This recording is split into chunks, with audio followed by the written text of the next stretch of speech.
9月2日嘛是国际失智症日咯，过2冬，咱台湾就是超高龄的社会。台湾目前的失智人口嘛已经超过30万人。65岁以上的老大人哦，平均13个都有一个失智。国民健康署早起是开记者会，呼吁民众爱对失智者佮因的家庭加一寡关心甲体贴。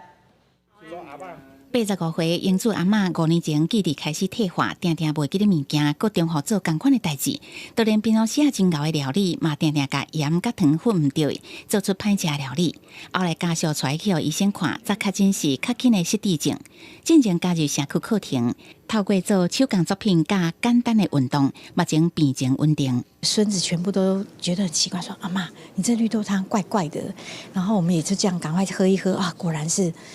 可能掺到盐吧，所以他那个时候可能糖跟盐已经搞不清楚了。郭建树表示，2025年台湾要走入超高龄社会，类似这种的家庭会愈来愈多，提醒民众唔通疏忽失智症的警讯，包括记忆退化、影响生活、解决问题会变得真困难，无度胜任原本真熟悉的代志这物件。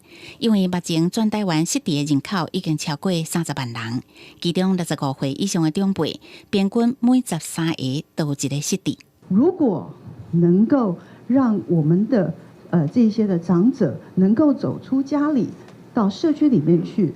它可以降低他罹患失智的风险，高达40%。郭建树讲，失智症已经纳入长照体系提供服务。22县市地方政府原来积极推扫营造友善社区，到今年6月底，全国累计已经有160个失智友善社区，社区的民众加入失智友善天赛超过48万人。 希望会当形成社区安全守护网，共同营造失智友善的环境。记者综合报道。